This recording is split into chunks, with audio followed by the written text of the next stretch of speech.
Today on the Marvel Cinematic Universe podcast, we are discussing what you're discussing about what if. What if we talk about your feedback, you know? Welcome to the Marvel Cinematic Universe podcast. My name is Matthew Carroll. And I'm Jeff Randall. And on today's episode, we have in our producer's chair, Miss Melissa Khalil. How are you? Hey, doing good. Malissimo. And we're hitting some what if feedback that was sent to us about this first episode of What If. What do you got, Jeff? Go for it. Well, I am not scrolled down. Here we go. Sorry. Well, we've got Mark Cruz, one of our patrons, said, I don't know if anyone else has brought this up, but here goes. As much as I loved the episode and loved Captain Carter concept, I think the writers missed an opportunity. Since they had Steve fall from the train, wouldn't it have been compelling to have him become the Winter Soldier? Love you all 3000. Great idea, except I don't know why they would choose Steve for that project. Right? They'd just be like, oh, this guy's shrimpy. Get him out of here. Right, like this guy has a good heart. That's the thing about him that we all know. Let's make him the Winter Soldier. He can be brainwashed. Yeah, I don't know that would be such a Joker thing to do. Yeah. I could see, like, maybe if they had coded the Hydra Stomper to, like, only work with Steve, which maybe would have made sense, you know? Like, Howard's like, I only want someone to use my tech if they have the heart like you do, Steve. I'm coding this to only work with you, like your DNA or your eyes or whatever. And then, like, so they have to use, if they want to use the Hydra Stomper, they have to make him the Winter Soldier. But then he shows up as like Hydra Stomper Winter Soldier. I don't know. It's a whole thing. Soldier Stomper. I just, the thought. Super Soldier Stomper. The way that you said it, of like, nobody can use this unless they have the heart like you do, Steve, just makes me think like his next move is to just rip his heart out. Aww. And then replace it with the, replace it with the arc reactor. We're getting like a mechanical heart. We're getting to a real like Terminator Salvation place, and I don't like it. Yeah. It's like nobody can use this unless they have a heart like you, and now no one does. Ooh, don't like it. He like shoves him in the suit. It's like you'll be fine as long as you stay in the suit. Oh, it's so dark. Oh, that is dark. And then you get this whole like. I don't know, pushing Daisy's situation where they're like in love, but they can't touch because he's in the suit, you know? Matt, stop. Why can you never let Peggy and Steve be happy? What have you done? I didn't do it. This is definitely Marvel. Marvel's the one that keeps making one of them go on ice or to an alternate dimension for 70 years. I didn't do it. This is not my fault. And he's transferred his consciousness into the robot suit. Yeah. Because his body has deteriorated after 70 years. I really like this next piece of feedback from Kamal Gamun Moise. I'm going to do my best. Moise. We do a thing on Stranded Panda Chat where we nest comments to make sure they're not spoilery. And so, like, if something's spoilery, we say spoilers, and then we put a bunch of, hit enter a bunch of times. Then so we say the thing again. Stranded Panda Chat, check it out. Kamal here says spoilers for episode 1, and then he's like space. So you click on see all, and it just says thick.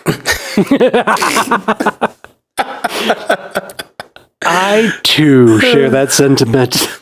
Yeah, I had to respond to Kamal. I was like, best feedback of the week. Thank you for that. Yep. She's gorgeous, just as she is in real life. Mm-hmm. Gorgeous, beautiful. Absolutely. Oh, love. Wait. Love her. Have you met her in real life too? Haley Atwell? No, I wish. I mean, could you imagine? I'd be like, what is it like? What is it like? Tell me. What's it like to be you?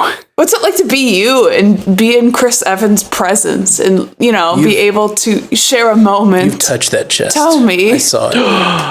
Let me be you, Haley Atwell. Like, not only has she touched that chest, that was her reaction to it. Her improvisation. Like, she couldn't stop it. It's so funny. It was just like wasn't even improv. It was just like she was like, right, I'm acting. Could not resist grabbing her co-star's chest, which is hilarious. I mean, have you seen the chest? Yeah, Like, under different circumstances, that could be really bad, but I don't think he minded so much.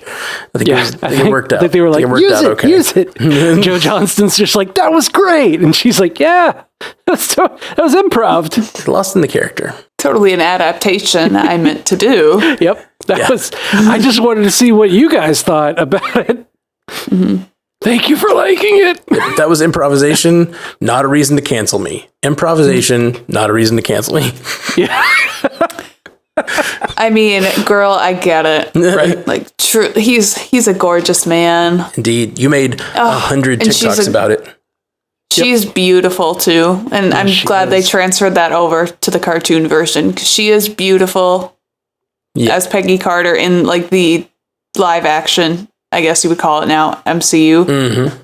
And they did a very good job in the animation. Totally. Yeah, they did. Very Disney vibes, like on their, like just their sort of relationship. It just made me feel like, I don't know, like any of the little love stories in the Disney, whatever, oeuvre. Just getting to see her have fun, like getting to see the hero have fun and watching her enjoy having these powers was like, French kiss. French kiss. I didn't get to say anything on Tuesday night because I was sleeping. So I should probably say my piece about the episode. And I just Matt's corner. Yeah, Matt's corner. Matt's corner. Come on, guys. I absolutely loved it. Super fun. I loved how much more efficient of a captain. Captain than Captain America was. Like, I love how like the Hydra agent never even made it out of the room. You know what I mean? Like, Steve was like running around, falling over on himself, and she just gets up and just kills him immediately. The Red Skull never got his hands on the Tesseract, or never got to experiment with it because she just like took it out of his hands that night, Just super cool, like how they just like made her a better and more efficient Captain. I keep wanting to say America, but Captain Britain, I guess. Captain Carter. Super soldier. Yeah, I love the aerial combat scene. Just badass.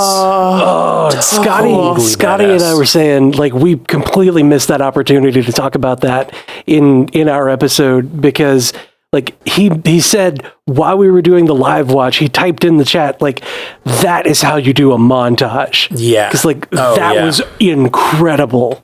Mm-hmm. It absolutely was. And like, I can't, just jumping from plane to plane and just destroying a plane at a time with her bare hands was so much fun. And just a shield, I guess.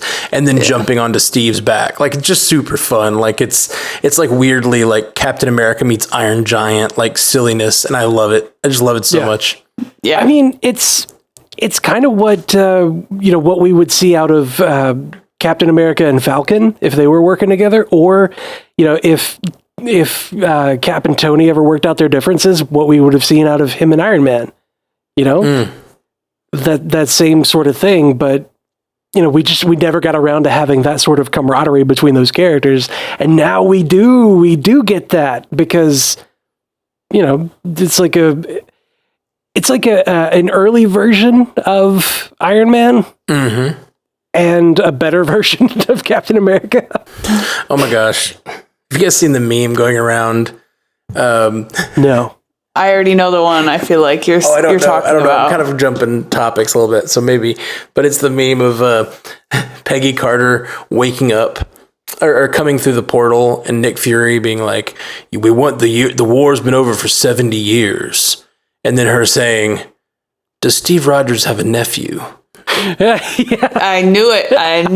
So good. I've seen it all around. I was like, oh, that's a fixed point in time, isn't it? So funny. Now So funny.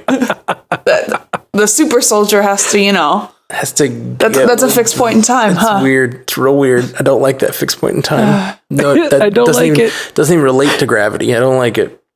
I don't like it at all. I love the hello from Brooklyn. On the arms. On the arms of the Hydra Stomper, he wrote "Hello from Brooklyn," and it's on one arm and the other. It's so cool. Mm-hmm. Just like the sort of character of Steve Rogers coming through in like a different way. Just super fun. And I love that they kept, his like whole personality too. Like, he's still the kid that wants to try and help and do as much as he can, even though he's physically unable. Like, even though he didn't get the super soldier serum, like, there still was another way that he could make an impact. Mm-hmm. And I love that. Me too. And I love it. Yeah, he says, like, or she says, it's more than the suit. It's like the man behind the suit is more important than the suit. And that's who he is. And I love it. True Cap quote. Mm-hmm. Yep. That's it really is. And she's like, "You're my hero, Steve." And he's like, "I see what you did there. You're my hero. You're my hero too." I got to mention this on trivia this week because it was the first time I got a chance to talk to everybody since the episode came out. But one of my favorite moments was not on the screen, but my niece has never seen anything MCU, just at all. And she's just never seen. So this was her first MCU thing. She's 10 years old. I haven't been all that active in her life up till now. And like, now that I'm taking care of her some, I'm watching it. And I was like, yeah, I'm watching a cartoon. Come join me. And, and she watches it. And it warmed my heart so much because in the moment when the ice fell on Steve, she yelled. The explosion happened? Yeah, when the explosion happened and he gets covered in ice and everything falls from the bridge at the train heist or whatever. My little 10-year-old niece, having never seen anything before Peggy Carter yelled it, she yells, "Steve, no!" Like, she's a smart little lady. Right? She just got like totally wrapped up in the story and yelled. It's like 7 a.m. We're getting her ready for school. She's tying her shoes and she's like yelling for poor Steve. How can I focus on school today? Look what you've done. It was so cool. It's so cool to see her like get into something like that for the first time. Got to give them that emotional trauma early. Oh, and then she goes to school and ruins the story for everyone. Yeah, probably so. You guys mentioned like the fact that she's a lady in combat, that like that's never happened before, or like in this way, and like that would have been a big deal, and how it was a big deal to these people, and like all the pushback you get from Bradley Whitford's character and everything. But like, the thing I was interested in, like, this is what if, right? So, like, what if this character was, like, the icon of what won the war? Was this, like, feminist icon? Like, what would that do to the culture? You know what I mean? Like, I'm curious if that will be the culture will be slightly different when they do revisit her universe. Because, like... Yeah, in season 2. Yeah. Mm-hmm. Like... An interesting point. Yeah, we didn't see the modern time. All we saw was... she showed up, and Hawkeye, of all people, knew exactly who she was. Sir, that's Captain Carter. Like, and he said it with such reverence in his voice. So, like, it stands to reason that she could be an icon. Yeah. Oh, she would have to be. I mean, just like Captain America was, And I think that's like, that's a neat thing to think about, like how the culture would be different if we had an icon like Captain Carter instead of Captain America. Not that we have that in the real world anyway, but we do in comic book form, Mm-hmm. Tell me, Melissa, what would life be like? I have no idea. I have no clue. Skies would be blue. People would be smiling. I don't know. Skies would be blue. People would be smiling. I mean, all I know is that if Peggy Carter was some sort of a leader in my life, I think my life would be better. Right. Oh, yeah. All of our lives would be better. I guess that's all I can say for sure. Yeah, my life would be better with Peggy Carter in it. I mean, so say we all. Something I thought was really interesting, and like they really like, I feel like this has to be deliberate. A deliberate choice about Peggy Carter's character and what she cares about. It's all deliberate. Right. So they made a point of making the dance happen, right? Like the whole theme of the dance was there. They worked around all kinds of dialogue to make the dance lessons important and to make Steve have that like, we got to meet for a dance lesson thing, right? Yeah, but you owe me a dance lesson. She wakes up in 2012, we assume, and like they don't give her I had a date. You know what I mean? Yeah. And I think that's a deliberate decision on maybe two metrics. Like, what does that say about her character? That she says instead, of course I'm happy we won the war. Which does that mean she's just like more about winning the war? Like the fact that she lost Steve isn't the first thing in her head. Like she's more concerned with the fact that they won the war? Or was it something that like, you don't want to give a female character that line because it's like, oh, it kind of turns her story all about a boy. You know what I mean? Yeah, it's romantic pretty when easy Steve to show. does it. If she did it, it would kind of undercut the whole strong woman doing her own thing. You know, I don't know. It's interesting to think about why they did that so deliberately. Well, they didn't also have a scene in the show where she kisses somebody else in front of Steve, you know? Like the way that Steve did to her. Yeah, but we also only had 22. You also only had 22 minutes. What was the face? What was the face? Melissa looked like scandalous. But no, there wasn't that scene of her accidentally falling into, you know, a relationship with somebody else, sort of, or not really a relationship, but like, I guess being seduced by the wiles of somebody else. But like you said, there's only 22 minutes, and like it's easy to skip over that. They're picking the most iconic moments and like redoing them, you know? Right. And I just want to say, like, Steve Rogers thinks with his dick. What the hell? You know he does. No, he doesn't. He kissed the Emily or the Natalie Dormer girl. She kissed him. She kissed him, but he kissed back. He went with it, and then he goes. I felt like he goes for stunned. her niece. I don't think he went for it. He was stunned when he was caught. That's true. He was stunned when he was caught. He was into it before Peggy Carter got there. No shame. No shame. You do you, Steve. He goes for her niece. When he wakes up, he's like, I had a date. Like, that man's just thinking with that peen. That's all he's thinking about. You're just demolishing character arcs for everybody, aren't you? Yep. Got Tony, now you're coming after Steve. But tear them all down. Yeah. Kill your darlings. Destroy your icons. Your darling. Yeah, what you're is like, this is not... Yes, Tony's not smart and Steve's not that good a guy. He's not that pure. There's a lesson that Jeff wants us to take away from this podcast today. You're like, the world is garbage. Nothing is sacred.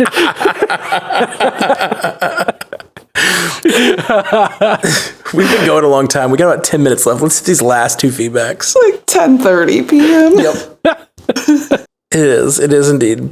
Drew Gregg says, hey, straight up Panda family. So I think that What If is a show that could get several dozen seasons. It probably won't, though. And once they've gone through every scenario in the Marvel Cinematic Multiverse, they might do another kind of story. So here's what I think that could be. What if Edgar Wright directed Ant-Man? It's too soon. What if all of these Disney... Yeah, all of these are just way too soon. What if Disney didn't fire James Gunn?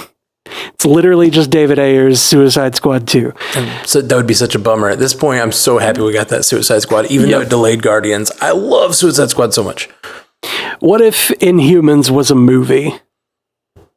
Would it have been better? I hope so. Yeah. I think it had to. It would have had to been. What am I talking about? It couldn't be worse. Yeah, it really couldn't. What if Disney didn't buy Marvel? Now that's an interesting one. Yeah. Ooh. When did they buy Marvel? It was after Iron Man, and I think it was pretty soon. It was after Iron Man and Hulk. I know that much. Or the Incredible Hulk. For sure.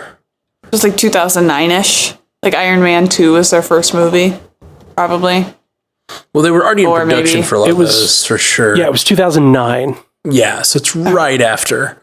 I like how I'm the producer, and I'm the producer, and I'm asking you these questions. I got to read my job description again. Sorry. Me and Jeff are both Googling. And This is my show now. Something seems a little off here. Sorry, I'll look the balance has skewed. It's really silly. Go on, next one, sir. Malissimo, I am sorry. Forgive me, I did not know. It was 2009, by the way. Yeah, for $4 billion. Mm-hmm. It's a steal now. Oh, yeah, it is. Hell, they made a movie that made half that in the box office. They make that every year now. Like, every year in box office, except for the last two. At least that much. Yeah. I think Disney made like $5 billion in 1 year recently. That's crazy. It's obscene amounts of money. Mm-hmm. Anyway, continuing this little chain from Drew Gregg, what if Agents of S.H.I.E.L.D. was canon? It is. Don't even with me, Andrew. Andrew Trying to Anthony start a Grech. fight. Trying to start a fight, are we? Huh? Just think make he up is. a middle name. I think, yeah. Make up a middle we don't name know so that Drew's you can real use the name. full name. Just make it up. Yep. I like it. What if Sony kept Spider-Man? I don't like that either. Don't like it. That's almost as bad as a Dylan what if. I don't like it. What if X-Men movies were good? Oh no! We've actually had like an extensive conversation about that before. Do you remember that? Like, what if they had been so good that when Marvel started, they just started crossing them over? You know, because it really they were on a track to be that good. Like the first two are great. And then it just like the third one is pretty shaky. And then you get these Origins movies and they just get worse and worse. And it's like, yeah, what if they'd kept on that trajectory? Well, they were like, hey, let's start over. Let's do something completely different. Wreck the team again, though. Like, let's keep that theme. Like, let's completely do something different. Anyway, let's see. What if X-Men movies were good? What if John Cena played Drax? Interesting. Do we know for sure he isn't? Super invisibility. Can't see me. Yeah. For those that don't get it. Okay. What if Fox owned Marvel? And he says, thank you for making this awesome podcast. Love you, 2,999. Drew. Thanks, Drew. Drew, I'm kind of offended at this last question, especially. Like, Fox has done poorly with their Marvel properties. I would not want them to own Marvel. As much as I don't like the fact that Disney owns everything, I think it's bad for art in general. But like, they're kind of doing a pretty good job with Marvel specifically, and also Star Wars, like to a lesser degree. But like, well, they're doing better than it was doing by itself. It depends on the Star Wars. You know, their series are great. Right. They're all right. The movies could be better. You are wearing a shirt from The Mandalorian. Do not even attempt to say that they're okay. It's a funny Mandalorian shirt. I literally had this conversation with Alyssa earlier. I was like, I think if it weren't a funny Mandalorian shirt, I don't think I would have the credibility. I'd be a poser to be wearing it, but it's a funny Mandalorian shirt. So it's like, I've seen all the Mandalorian and it's funny, so I'm down. I also have a Grogu Christmas sweater. Like, and it's got Baby Yoda on it. How could you not love it? Like, I don't watch Star Wars things. I haven't watched The Mandalorian, but I would, if it came down to it, between Baby Groot and Baby Yoda, I would use Baby Groot as kindling to keep Baby Yoda warm. Wow. Whoa. Hot take. That is dark. That is a hot. He's adorable. That is a campfire hot take. Quite literally. Darkness. Well, okay. I don't know how we got on this topic. To be fair. I don't know. To be fair. Why did you guys lead me down this pathway where you made me say I wanted to kill Baby Groot? We didn't do that. I'll stand by it. I'm not saying it didn't happen. I will stand by my words on that. You don't have to kill Baby Groot, though. Like, Baby Groot can make the sticks grow from self and then cut them off, and then you got your firewood. I said if it came down to it, though. Yeah. Like, if there was a choice that needed to be made, I would choose Baby Yoda. But like, because he's adorable. But I don't like it, though. I get that, and that's fine. You're allowed to not like it. I was just saying, I don't watch Star Wars, but like, Baby Yoda's the cutest little thing I've ever seen. I mean, regular Yoda's pretty damn cute already. Like, Baby Yoda's adorable he is. A no-brainer. Adorable he is. I get it. I see what you did there. But Melissa, Melissimo, what about this pop I have here? Oh, he's so cute. Here's Rocket. He's got a bobblehead, and here's little Baby Groot on top of him. His head bobbles too. It's a mini bobblehead. And then look, he's got his little foots there on the back. Little feetsies. Little feetsies. Like, I'm not saying Baby Groot isn't adorable, because he is. He's so cute. But Baby Yoda's just got a little extra something. He's got that star quality. He's got that star quality, you see? You're never gonna make it in this town if you can't have that star quality. I just think you're thinking about Baby Groot and Baby Yoda in just like a really narrow-minded way, Melissa. You're like you have these beauty standards that you're wanting to put on them. They're babies. You're acting like a Hollywood exec. Baby Groot and Baby Yoda are both going to be coke addicts by the time they're late teens because of you. Baby Yoda and Baby Groot are both babies, and they're both fine. They're both wonderful babies, and we don't need to judge them on their appearance, Melissa. You haven't even taken the time to get to know Baby Yoda. He's just a little baby hunk of meat to you.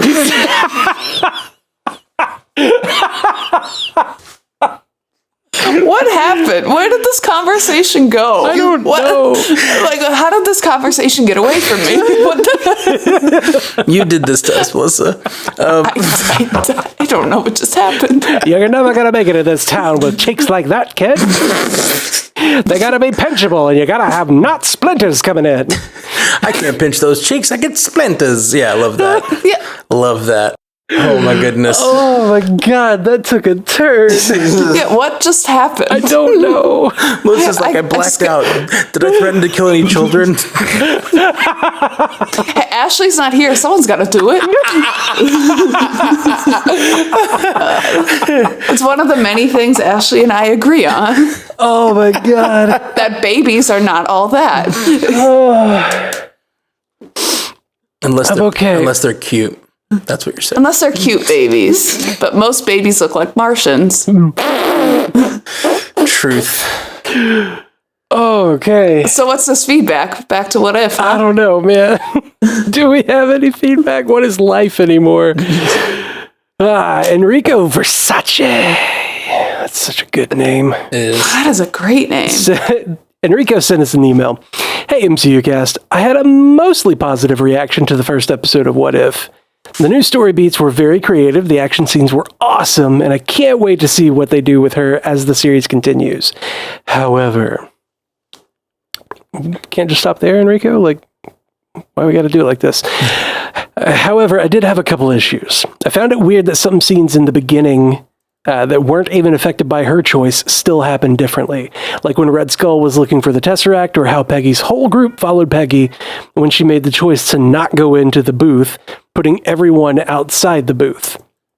It didn't seem like Uatu meant they all made the decision, just her. Could the Red Skull change have had to do with the time constraints of the episode? Plus, the sergeant or whatever seemed very unrealistic or exaggerated in his thoughts and opinions, even if he was from the 40s. But maybe that's just me, though? Lastly, I felt like something was missing from the character of Peggy Carter in the episode. Let me explain. To me, she seemed pretty perfect, or one note, and it was... Oh, okay, pretty perfect, like too perfect. Okay, I get it. I can read now. She seemed pretty perfect over one note, and it was hard to connect to her, like maybe her personality was missing. I mean, yes, I am a man. I can't connect directly necessarily to women or someone who is dealing with oppression in the 1940s, but I still thought ScarJo's character was complete in Black Widow. It just seemed to me, the episode focused on her kicking butt and doing well as a Cap, but we didn't see much of who she was before then. And maybe that's because Marvel assumed that we already knew who she was and her background from the movies and the show. I watched all of that and I still feel this way, but maybe it's because I watched that such a long time ago. I don't know. I feel like you can't just put a secondary character in the forefront and expect her to get the same love as a character who had his personality or identity shown to us, and then he took the serum. So maybe that's why I felt the episode mostly focused on her being unbeatable and her action scenes were focused on more. Did any of you guys feel this way? I'd like to hear your thoughts. Keep doing what you do, Enrico. I definitely thought the episode was truncated, because it is. I mean, they're basically just giving us the highlights of what would happen if this happened instead of that.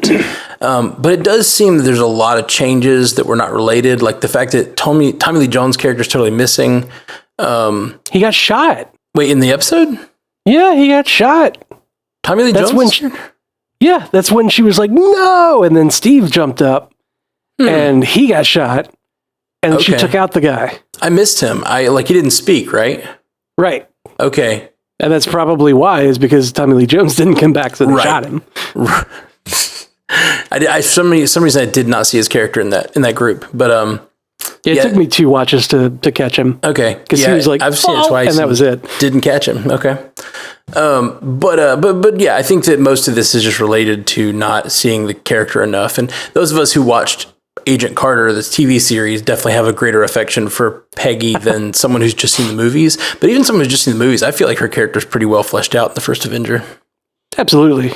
Yeah. But I will say that her character did feel different after taking the serum. Like, there was that point where Stark asked her, like, don't we need a plan? Like, shouldn't we have a plan?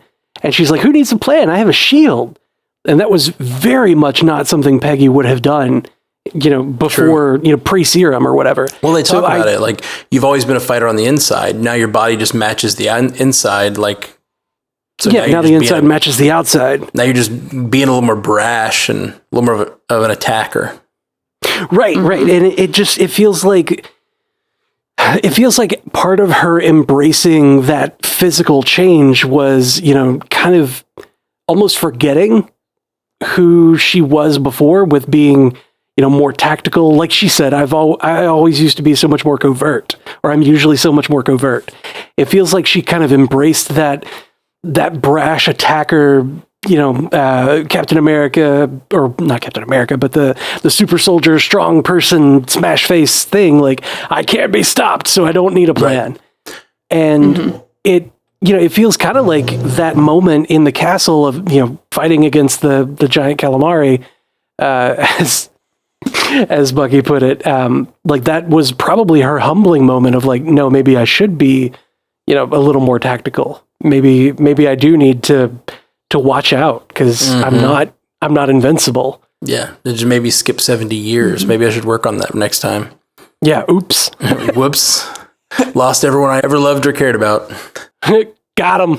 The one thing I will push back here for sure on Enrico, like, I don't feel this way about Peggy in this, but the one thing I do think that Bradley Whitford's character was pretty realistic, especially compared to the characters the way they were, because they were super the same way as Steve, just because he was a single super soldier. And that's something they kind of don't mention in this. They say, like, you were supposed to stop the war. No, Steve was never supposed to stop the war. He was supposed to be like the test case, and they were supposed to create a bunch more serum and create a bunch more super soldiers. And they were like, the reason they sent him out on the USO tour is because they were like, you can't make any difference as one man. You need to be, Yeah, this is the way that you can make a difference as an icon. Right. But make then, more difference, yeah.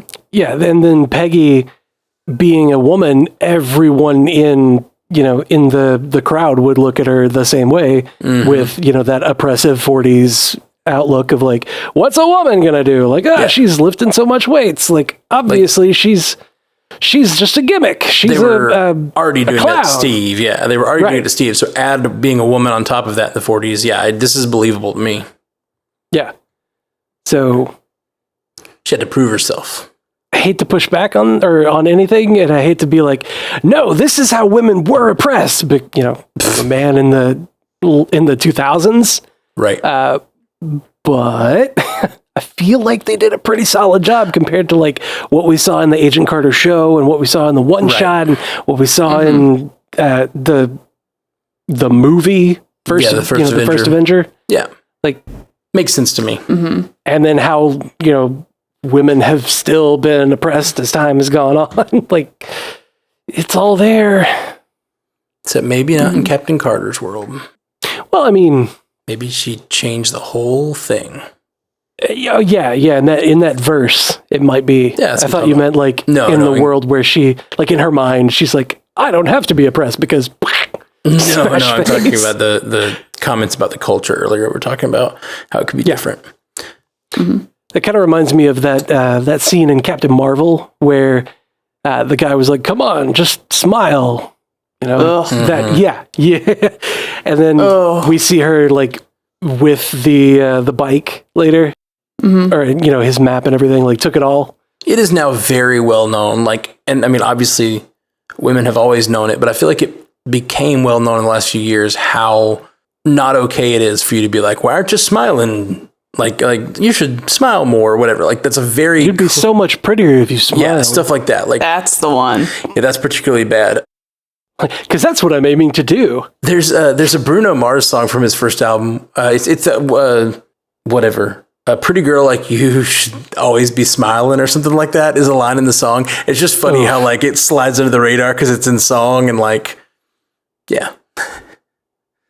Oof. I have to sing. I sing that song, so like every time I sing it, I'm like, oof. You make that face. Yeah, exactly. I throw up a little just to let everybody know. Not a great thing to say to someone. Pretty girl, pretty girl, pretty girl, you should be smiling. A girl like you should never be so blue. Like what? No, she has a full range of motion, Bruno Mars. She can feel however she fucking feels, man. Any more feedback? Not on this side. You got anything on your side? We have one piece of what if feedback from the chat. It is from SparkSam85 again. So I think you guys may have mentioned it in the, what do you guys call it? Wee Hours What If. Wee Hours What If, which is 3 a.m. Central. Okay, we watch it at 2 a.m. Central. We record at 3.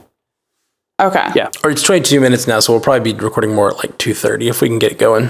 2:30, 3 o'clock-ish. Yeah. Wednesday mornings Basically, for we do Wee a live Hours watch, What If. then we jump on Twitch, and as soon as we can get going, we get going. I think we need to change the name of the run to Midnight Marvels. Yeah, easy. Ooh, that's good. I like it. Anyway, SparkSam85. So in the What If episode, after Peggy gets the serum, they make it a point to highlight how much blood they're taking from her. I don't think we saw this for Steve. Yes, we did. What if this... Sorry. Did they? Yeah, they Okay. took a bunch of blood from Steve. They do, yeah. Was it as... I don't know if it was highlighted as much as it was Maybe not. in this. I mean, he didn't complain in this about it. episode. Right. Don't mean it like that, sorry. It's like, wow. I know that came off Okay. like real aggressive. Like, he went a little bitch about it. Sorry. I know what you meant. I was like, that's a bold thing to say. Fix it in post. Like after we're talking about all this feminism. We'll prune that one in post. It is a good point. I think what he's getting at here is that, like, are we going to see more super soldiers in the future of this timeline, maybe? Is that what he's agreeing? Yeah. Yeah. If this leads to a weaker Captain America, the 6 American warriors, I remember them from 90s Spider-Man cartoon or Isaiah Bradley. Marvel said they wanted to bring them back. What do y'all think? Oh, I don't recall that. 6 American Warriors. What is that? I don't know.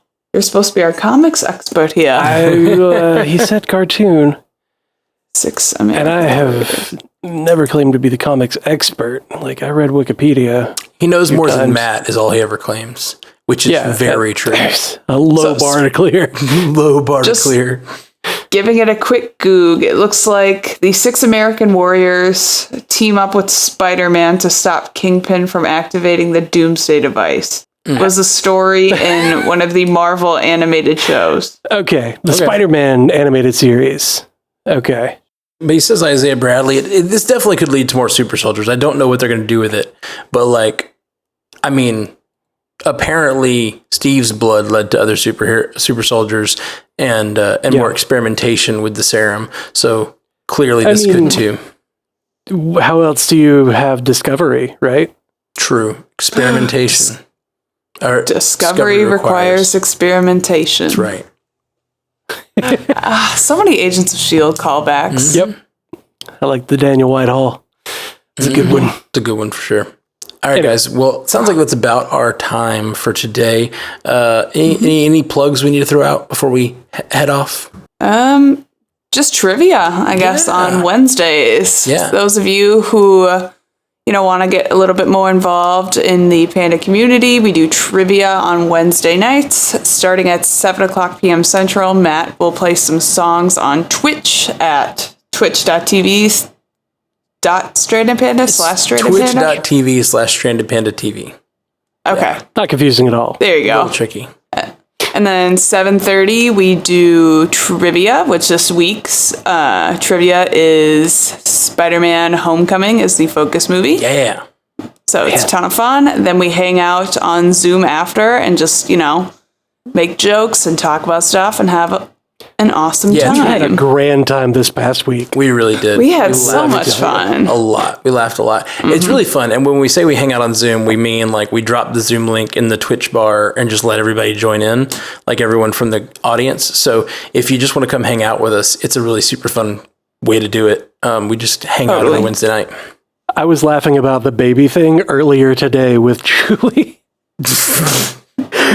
It was so funny. Oh yeah, it's really good. If those of you who don't come to trivia or missed trivia last week, go watch the VOD on Twitch for last week's trivia stream. We had too much fun. It was a good time. The introduction of Captain Carter to Jeff's life spun us off into a attractive cartoon character conversation, and it was super funny. Had a really good time. It was a fun conversation. Go check out the VOD from last Wednesday's trivia. It was a ton of fun. So yeah, that's a great plug. I like it. All right, guys. Well, Bingers Assemble. We still have the Suicide Squad up, but we're about to drop Free Guy in the next day or two. So we're going to be recording and dropping an episode about Free Guy. So if you've seen that, it's a great movie. If you haven't seen it, go check it out if you can, if it's safe in your area. And we'll be covering that on Bingers Assemble. Peace, everybody.